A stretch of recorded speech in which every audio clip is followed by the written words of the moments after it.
वैभव लक्ष्मी का कहानी इस प्रकार है। एक बड़ा शहर था। इस शहर में लाखों लोग रहते थे। पहले के लोग साथ साथ रहते थे, एक दूसरे के काम आते थे। नए जमाने के लोगों के स्वरूप अलग अलग सा था। वो अपने अपने काम में व्यस्त रहते थे। किसी से किसी का परवाह नहीं था। सदस्यों का एक दूसरे का परवाह नहीं करते थे। न भजन, न कीर्तन, न भक्ति भाव, न परोपकार जैसे संस्कार कम हो गए थे। शहर की बुराइयां करते थे। जुआ, व्यभिचार, चोरी, डकैती, बहुत से गुनाह शहर में होते थे। कहावत है, हजारों की निराशा के पीछे एक आशा छिपी रहती है। सारी बुराइयों के बावजूद भी कुछ अच्छे लोग भी रहते हैं। अच्छे लोग शीला की जैसी गृहिणी मानी जाती थी। शीला धार्मिक थी, प्राकृतिक, संतोषी और उसके पति विवेकी सुशील थे। सुशीला अपने ईमानदार पति को किसी की बुराई करते न देखा और प्रभु के भजन की तरह व्यतीत करते थे। गृहिणी आदर्श गृहिणी थी। उनका गृहस्थ बहुत अच्छा चलता था। लोगों को अपने गृहिणी की सराहना करते थे। शीला गृहिणी की इस तरह से खुशी खुशी से चल रहा था। कि पर कहा जाता है, कर्म की गति अकल विधाता लिख करके लेख कोई जान नहीं सकता है, समझ में नहीं आता है, कोई किसी का नसीब नहीं है। राजा रंग कर देता है और रंग को राजा बना देता है। शीला के पति पिछले कुछ जन्म के कर्म का भोगने के लिए बाकी बच गए थे। वो बुराई के लोगों को दोस्ती से जल्द ही जल्द करोड़पति होने के कारण और उन्होंने गलत रास्ते पकड़ लिया, गलत रास्ते पर चढ़ गया और करोड़पति बनने के बजाय वो रोकड़ पर आ गया। भटकते भटकते एक भिखारी जैसी उसकी हालत हो गई। शहर के लोग शराब, जुआ, चरस, अफीम, गांजा वगैरह बढ़िया फैली थी। चरस, गांजा वगैरह बदिया जैसी फैली थी। उसमें शीला का पति भी फंस गया। लोगों को साथ उसे शराब की आदत लग चुकी थी। जल्द ही जल्द जैसे ही वाला था बनने वाला था, वैसे दोस्तों के रेस में जुआ खेलने लगा और इसी तरह की बचाई गई धनराशि, पत्नी के गहने सब कुछ बिक गए। जुए में सब हार गया।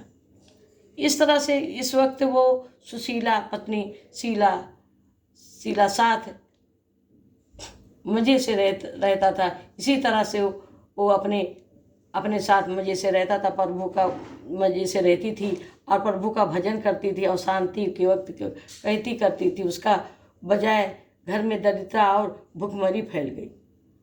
सुख के बजाय दोनों वक्त का भोजन पाना मिलना मुश्किल हो गया। शीला के अपने पति से गाली खाने लगी के वक्त आ गया।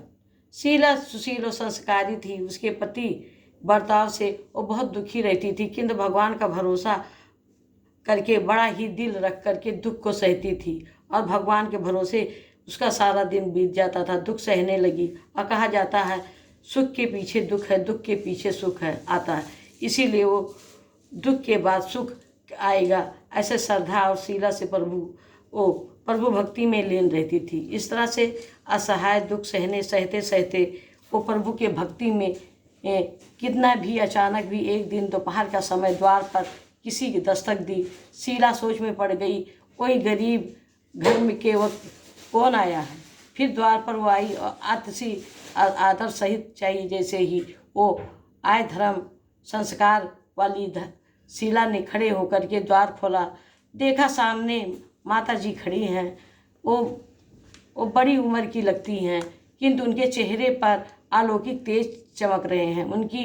उनकी आँखों में जैसे अमृत की धारा बह रही है। उनका भय चेहरा देख करके उसके प्यार से छलकता देख करके उनका देखते ही देखते शीला का मन अपार शांति छा गई और शीला माँ जी को पहचानती नहीं थी।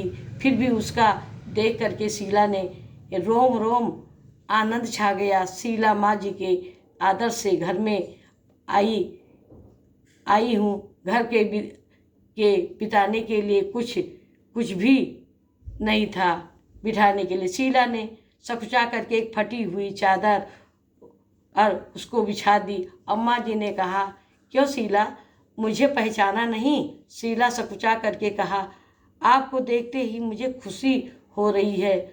आप बहुत शांति मिल रही है। लगता है कि मैं बहुत दिनों बाद जिसे ढूंढ रही थी आप ही हैं, पर आपको पहचान नहीं सकी। माँ जी हंसकर कहा, क्यों भूल गई? हर शुक्रवार को तुम लक्ष्मी मंदिर भजन कीर्तन के लिए जाती थी, तब तब वहाँ से तुम आती थी और हर शुक्रवार को हम मिलते थे। पति गलत रास्ते पे चढ़ गया, तभी शीला बहुत दुखी हो गई थी और दुख के मारे लक्ष्मी जी मंदिर में भी नहीं जाती थी। बाहर ही लोगों को नज़र मिलाते भी हमको शर्म लगती थी। उसे याददाश्त को जोर दिया और माँ जी को याद नहीं आ रहे थे। तभी माँ जी ने कहा, तू लक्ष्मी मंदिर में कितने मधुर भजन करती थी, तू दिखाई नहीं देती थी, इसीलिए मुझे हुआ कि क्यों नहीं आती हो, कहीं बीमार तो नहीं हो गई हो। ऐसा सोच करके मैं तुमसे मिलने चली आई। माँ जी ने अत्यंत प्रेम भरे शब्दों से शीला का हृदय पिघल गया। उसके आंखों से आंसू बहने लगे। माँ जी के सामने वो बिलक बिलक कर रोने लगी और माँ जी से शीला को नज़दीक देखती और सिसकती और पीठ पर प्यार भरा हाथ फेर करके सांत्वना देने लगी। माँ जी ने कहा, बेटी, सुख के पीछे दुख है, दुख के पीछे दुख धूप छांव की तरह है। सुख के पीछे दुख आता है और दुख के पीछे सुख आता है। धैर्य रखो। तुम क्यों परेशान हो? तेरे दुख का बात मुझे सुना है, ते मेरा मन हल्का हो गया और दुख कोई उपाय सो मिल जाएगा। माँ जी ने बात सुन करके शीला को बहुत शांति हुई। उसकी माँ जी से कहा कि मेरी गृहस्थी भरपूर सुख खुशियों से थी।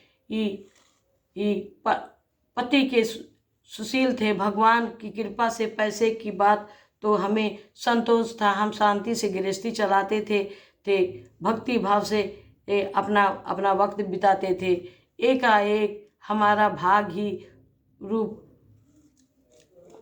हमसे रूठ गया है। मेरे पति को मुझे करते थे, एकाएक दोस्ती हो गई। बुरी दोस्ती से वजह से शराब, जुआ, रेस, गांजा, भांग बगैर खराब आदतों के शिकार हो गए। उन्होंने सब कुछ गंवा दिया। हम रास्ते में भिखारी जैसे हो गए। यह सुनकर माँ जी ने कहा, सुख और दुख के पीछे सुख आता है, ऐसा कहा गया है। कर्म की गति न्यारी होती है। हम इंसान हैं, कर्म भुगतते हैं। इसीलिए तुम चिंता मत कर, तुम्हारा कर्म भुगत चुकी है। अब तुम्हारे सुख के दिन आ गए हैं। तू माँ जी की भक्त है। माँ लक्ष्मी प्रेम से करुणा के अवतार है और भक्तों को हमेशा ममता रखती है, इसीलिए तू धैर्य है। हे लक्ष्मी माँ का व्रत, मैं सब कुछ ठीक हो जाएगा। माँ लक्ष्मी का व्रत करने से शीला के चेहरे पर चमक आ गई और पूछा, लक्ष्मी माँ व्रत कैसे किया जाता है, मुझे समझाइए।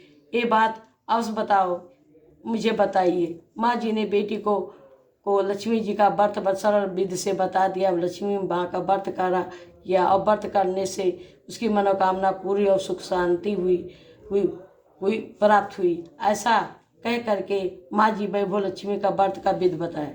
बेटी, वैभव लक्ष्मी का व्रत सीधा साधा व्रत है। कई लोग गलत तरीके से करते हैं तो उनको फल नहीं मिलता है। लोग कहते हैं कि हम सोने के गहने पर हल्दी कुमकुम लगा दिए तो व्रत हो गया। ऐसा नहीं करता। कोई भी विधि से, विधिवत शास्त्रीय विधि से करना चाहिए, तभी फल मिलता है। और गहने का पूजा करते मिल जाता है। सभी आज लखपति बन जाते अगर गहनों से पूजा करते। सच्ची बात यह है कि सोने के गहनों की विधि पूजन करना चाहिए। व्रत को उद्यापन का विधि शास्त्रीय विधि से करना चाहिए, तभी वैभव लक्ष्मी का व्रत पूर्ण होता है। यह व्रत शुक्रवार को करना चाहिए। सुबह स्नान ध्यान करके साफ कपड़े पहने सारा दिन माँ लक्ष्मी का रटन लगाए रहें और किसी की चुगली ना करें। और शाम को पूर्व दिशा में मुँह कर के आसन पर बैठ जाए।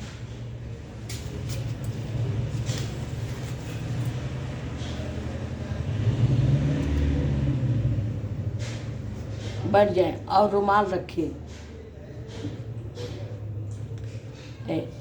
एक सामने एक लकड़ी का पाटा रख ले, उस पर रुमाल रखे। रुमाल पर आप छोटी सी तांबे का कलश रखे। कलश पर कटोरी में सोने का गहना हो और चांदी हो, रुपया हो, पैसा हो, कुछ भी नगद रुपया चलेगा। बाद में उस पर घी का दीप जला दे और धूप सुलगा दे। हे लक्ष्मी माँ, आपकी बहुत सारी रूप है।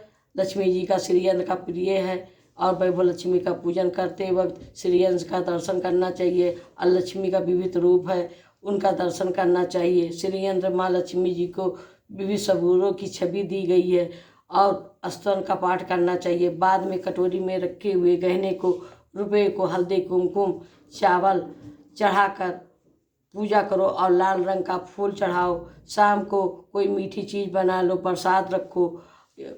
अगर प्रसाद में है शक्कर गुड़ भी चल सकता है। आरती कर करके हृदय में सच्चे मन से मनन करना चाहिए और लक्ष्मी जी को जय लक्ष्मी माँ बोल करके 11 बार या 21 बार शुक्रवार का व्रत का संकल्प करना चाहिए। और आपकी जो मनोकामना हो वो माता जी से कहना चाहिए, वो आपका पूरा होता है। माता लक्ष्मी से विनती करना चाहिए और प्रसाद फिर अपने घर में बच्चों को और पति को सबको खिला देना चाहिए। ये थोड़ा प्रसाद अपने लिए बचा लेना चाहिए। शक्ति के अनुसार सारा दिन उपवास करो, सिर्फ प्रसाद खा करके शुक्रवार करो। ना शक्ति हो तो एक शाम को प्रसाद ग्रहण करके समय खाना भी खा लो।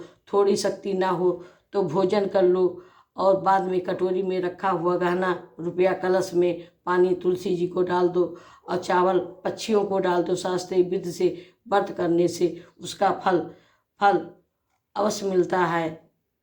ये व्रत का प्रभाव से विपद दूर होती है और आदमी माला माल हो जाता है। संतान प्रति सौभाग्य, स्त्रियाँ सौभाग्य, अखंड में कुंवारी कन्याओं का मनोकामना पूर्ण होता है।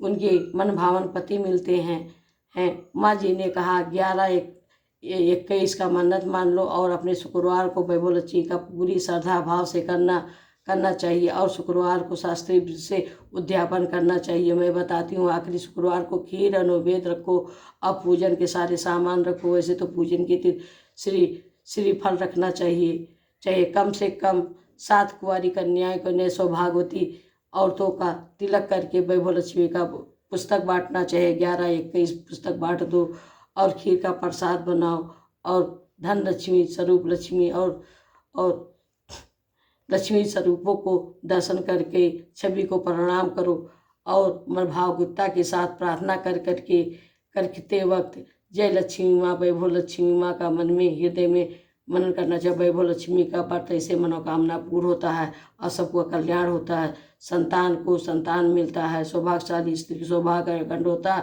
कुंवारी कन्या मनभावन पति मिलता है और वैभव लक्ष्मी का व्रत सारी विपत्तियाँ दूर करती है। ऐसी माँ वैभव लक्ष्मी की महिमा है। बोलो जय वैभव लक्ष्मी माता की जय, वैभव लक्ष्मी माता की।